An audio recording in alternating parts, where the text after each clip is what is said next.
नमस्कार, आप देख रहे हैं गुजरात फेस्ट का विशेष कार्यक्रम दिल्ली डायरी और मैं हूं आपके साथ देवनाथ पांडे। मणिपुर वायरल वीडियो मामले में अब दोनों पीड़ित महिलाएं सुप्रीम कोर्ट में पहुंच चुकी हैं। सुप्रीम कोर्ट में आज सुनवाई हुई। जो चंद्रचूड़ सिंह हैं, जो जस्टिस जेबी पारदीवाला और जस्टिस मनोज मिश्रा की बेंच आज इस मामले की सुनवाई कर रही थी। पीड़ित महिलाओं और उनके तरफ से पेश किए गए वकील कपिल सिब्बल ने इस दौरान ये कहा कि इस मामले की सीबीआई जांच और मामले को असम स्थानांतरित करने के वो हमेशा खिलाफ है। वहीं सरकार की तरफ से पेश हुए सॉलिसिटर जनरल तुषार मेहता ने ये कहा है कि हमने कभी भी मुकदमे को असम स्थानांतरित करने का अनुरोध नहीं किया है। हमने ये कहा है कि वो इस मामले को मणिपुर से बाहर स्थानांतरित किया जाए। सीजीआई ने इस पर कहा है कि मैंने खुद वो वीडियो देखा है। वो एक ऐसा वीडियो है कि जिससे कि पूरा देश आक्रोश को भड़का चुका है। वीडियो कोर्ट के हस्तक्षेप के बाद एक तरह से ट्रेंड बना और सुप्रीम कोर्ट मंगलवार 2 बजे इस पूरे मामले में एक बार फिर से सुनवाई करने वाला है। संसद के मानसून सत्र में आज फिर से विपक्षी दलों ने मणिपुर का मुद्दा मुख्य रूप से उठाए रखा। दोनों सदनों की कार्यवाही जब सुबह 11 बजे शुरू हुई, उसके बाद आज एक बार फिर से लोकसभा और राज्यसभा में विपक्षी दलों के मणिपुर मुद्दे को लेकर लगातार हंगामा हुआ।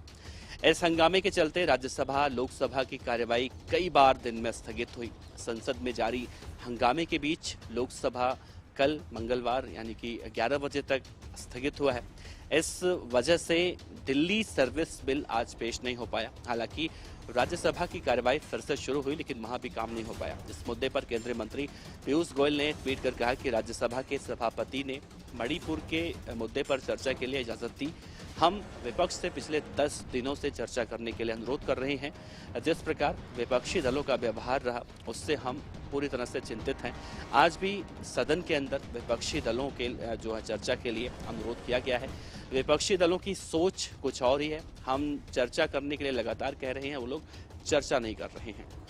इसी दौरान केंद्रीय मंत्री अनुराग ठाकुर ने भी ये कहा कि मेरा सभी विपक्षी दलों के सांसदों से विशेष आग्रह है, कृपया वे सदन में आए और चर्चा में भाग लें। सरकार इन विषयों पर चर्चा करने के लिए पहले दिन से ही तैयार खड़ी है। दिल्ली की राउज एवेन्यू कोर्ट ने आज दिल्ली के पूर्व उप मुख्यमंत्री मनीष सिसोदिया की याचिका पर ईडी यानी कि प्रवर्तन निदेशालय को एक नोटिस जारी किया है। मनीष सिसोदिया ने दरअसल कोर्ट में एक याचिका लगाकर अपनी पत्नी के लिए मेडिकल खर्चे और अन्य जो जरूरी खर्चे होते हैं घरेलू बैंक खातों से पैसे निकलवाने की इजाजत मांगी थी। जाहिर है कि ईडी सिसोदिया के बैंक खातों को सीज कर रखा है और दिल्ली हाई कोर्ट के स्पेशल जज ने जो है नागपाल ईडी को साफ तौर से उन्होंने कहा है कि मनीष सिसोदिया के इस मामले पर अब ईडी जवाब दे।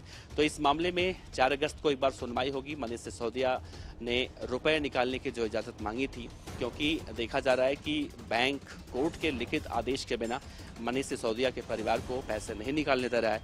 और इसी तरफ से उनके तरफ से जो वकील पेश हुए थे, वकील मोहम्मद इरशाद, उन्होंने कहा कि बैंक ने उन्हें मेडिकल और अन्य जरूरत खर्चों के लिए आवश्यक रुपए निकालने की इजाजत नहीं दी है, जिसके बाद वो कोर्ट का दरवाजा खटखटाएं और इसके बाद ईडी को कोर्ट की तरफ से एक नोटिस भेजा गया है। यूपी के सीएम योगी आदित्यनाथ ने ज्ञानवापी को लेकर कुछ ऐसा कह दिया कि बवाल मच गया।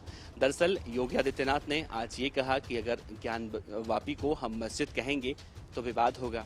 भगवान ने जिसको दृष्टि दी है वो देखे त्रिशूल मस्जिद के अंदर क्या कर रहा है, हमने तो नहीं रखे हैं। ज्योतिर्लिंग है, देव प्रतिमाएं हैं, पूरी दीवारें चिल्ला चिल्ला करके क्या कर रही हैं, क्या कह रही हैं। योगी ने यह भी कहा कि मुस्लिम समाज को ऐतिहासिक गलती दुरुस्त करनी चाहिए। उन्होंने ये भी कहा कि मुझे लगता है कि मुस्लिम समाज की तरफ से एक जो है दलील देना चाहिए। ऐतिहासिक गलती हुई है, उस गलती के लिए हम चाहते हैं कि समाधान हो। दरअसल ज्ञानवापी मस्जिद विवाद पर इलाहाबाद हाई कोर्ट में सुनवाई चल रही है। ज्ञानवापी के जो एएसआई के सर्वे पर इलाहाबाद हाई कोर्ट ने पहले रोक लगा रखा था। कोर्ट 3 अगस्त को इस मामले में अपना फैसला सुनाएगा।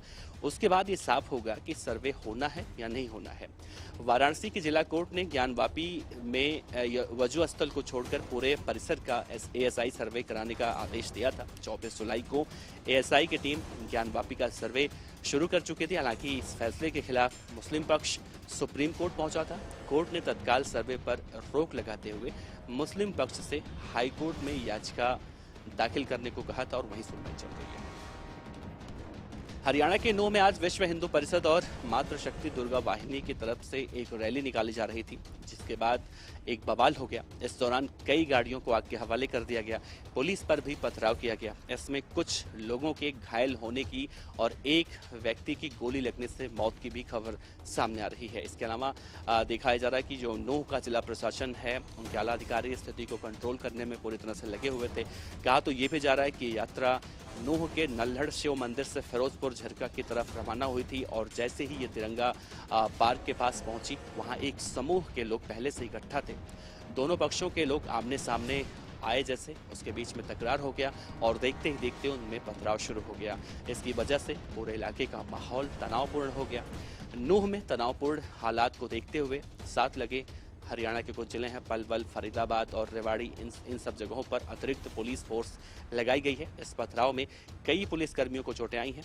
नूंह में होडल बाईपास और आसपास के इलाके में स्थिति बेहद नाजुक बनी हुई है और कहा जा रहा है कि उपद्रवी जो हैं वो लगातार इस तरह की स्थिति को वहां पर कर रहे हैं, पथराव कर रहे हैं, आगजनी कर रहे हैं और इसे रोकने के लिए जो तमाम एहतियात है वो बढ़ता जा रहा है। आसपास के दुकानें शांति व्यवस्था को जो दुरुस्त रखने के लिए बंद करा दी गई हैं। फिलहाल हालात कब काबू में आ पाएंगे, इसको लेकर एक शांति की व्यवस्था कैसे बहाल होगी, इसको लेकर अभी कुछ साफ तौर से निकलकर सामने नहीं आया है। तो दिल्ली डायरी में इतना ही। देश और दुनिया की तमाम अहम खबरों के लिए आप देखते रहिए गुजरात फर्स्ट।